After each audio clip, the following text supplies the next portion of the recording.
Okay, here's a few GED practice problems, and we're going to do this with no calculator. There's only like 4 problems on the test where you're not allowed to use a calculator, 4, maybe 5. But you don't want to miss those just because you haven't reviewed it. It's usually just things that you tend to forget. So first of all, Matt can drive 180 miles in 3 hours. How many miles can he drive in 7 hours? Well, if we can reduce this, the 180 and 3 hours, to an hourly rate, we can multiply that times 7. So let's divide 180 by 3. Let's review that. 3 will go into 18 6 times 3, and you bring down your 0. So he's driving 60 miles in an hour. Now, if you do 60 times 7, you're going to get 420 miles in 7 hours. Now, when we add decimals, we line up the decimal points. I'm going to come over here. My first number, the one with the most digits, is 14021.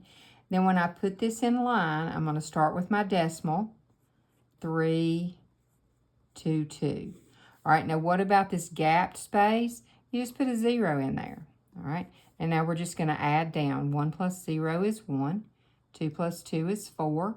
0 plus 2 is 2. When I get to the decimal, it's going to come right down in a line.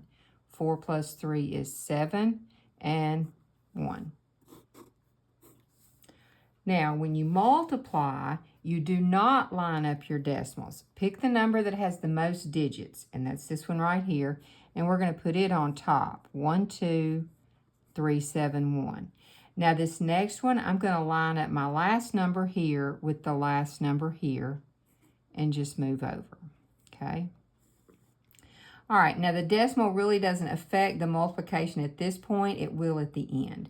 So I'm going to first multiply my ones digit, which is a 3, times all 5 of these numbers. 3 times 1 is 3. 3 times 7 is 21, so I carry a 2.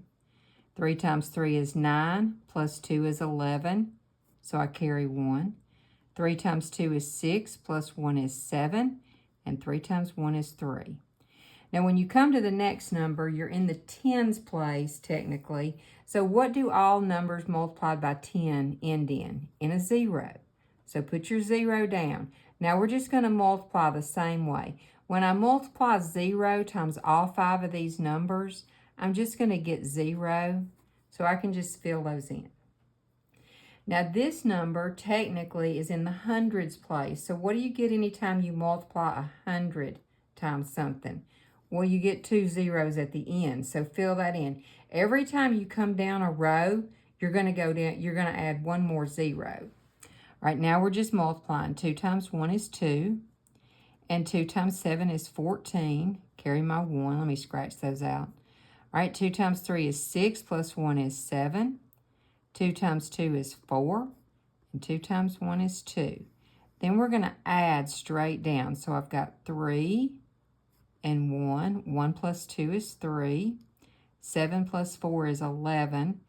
That's 10 plus 1 is 11. 4 plus 1 is 5. And 2.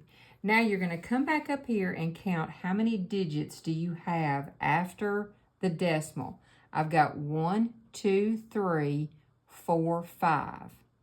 So you come here. Here's where your decimal is now. You're going to go to the left 5 places. 1, 2, 3, 4, 5. And that's where your decimal goes. So this is 25.11313.